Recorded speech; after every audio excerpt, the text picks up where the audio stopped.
Hey y'all, welcome to the channel, Desert Armory and More. Appreciate y'all coming by. So I had a subscriber talk to me yesterday on the phone. It's actually a friend of a friend, and he recently subscribed, and he had a question to ask me regarding Charlie Kirk's shooting. I have never talked about this on my channel other than on lives. I was also blessed to be able to go to the memorial of Charlie Kirk last year. I was able to go to the Cardinal Stadium and get inside, even though I was later than some people. That was a blessing.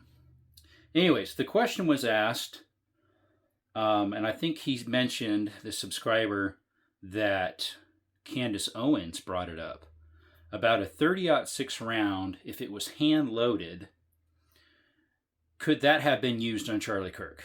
Because a normal loading, such as Whitetail American, sorry it's backwards, I'm using my front camera, or Federal Fusion, or Federal Terminal Ascent 30-06, would all blow through.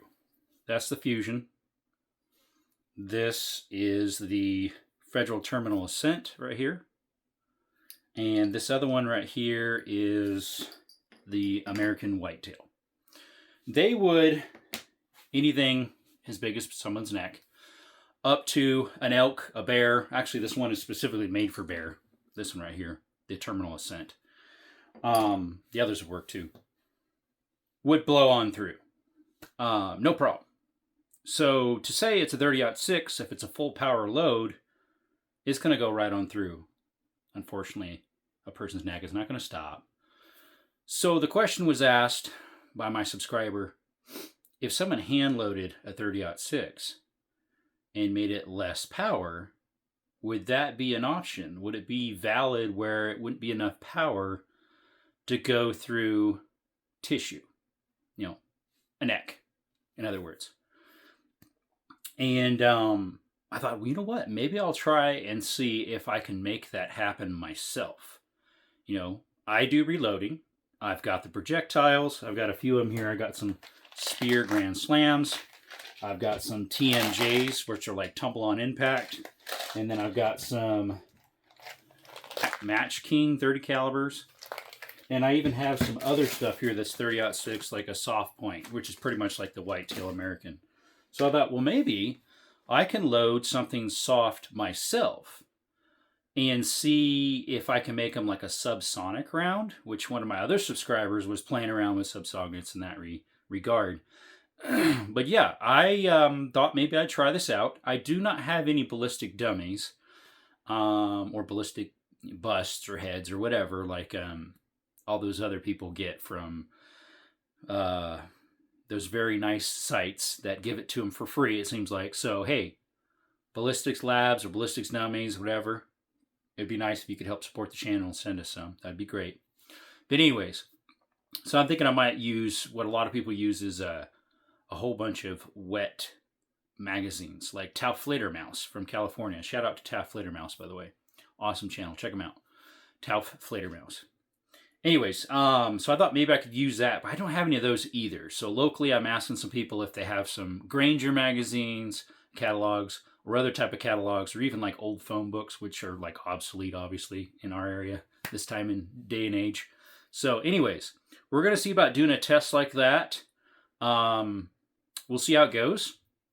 It's going to take me a little bit because I'm trying to look for my 30-06 brass. I looked a little bit earlier. I couldn't find it.